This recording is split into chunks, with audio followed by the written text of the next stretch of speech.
magandang gabi po sa inyong lahat.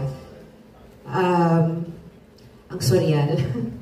Ang surreal kasi kasama kong pamilya ko dito na nakatayo. It's only been 3 months, 2 months.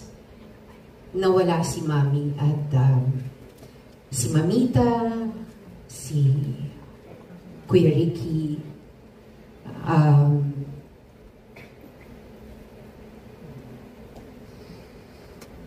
pero hanggang ngayon, kagaya ng mami ko, patuloy niyo po siyang binibigyan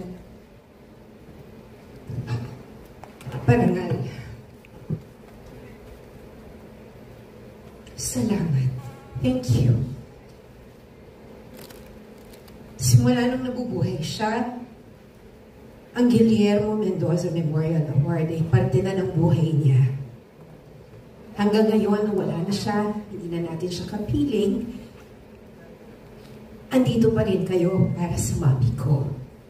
Guillermo Mendoza Memorial Award. Maraming salamat sa parangal at pagkilala sa trabaho ng mami ko ng ilang dekada na ibinigay niya dito sa industriya natin.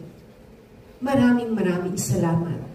Naway, ang buhay ng mami ko, ang sining niya, ang pagmamahal niya sa industriya ay magsilbing inspirasyon sa lahat na nagsisimula at patuloy na nandito at lumalaban sa ating industriya.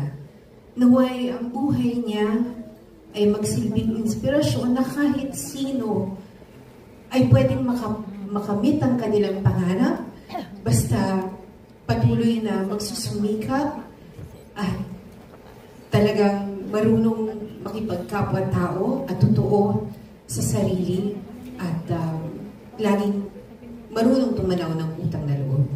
So, ang dami ko pa pong gustong sabihin sa inyo, but mula sa akin at sa aming pamilya, sa aking mga kapatid, si Ian,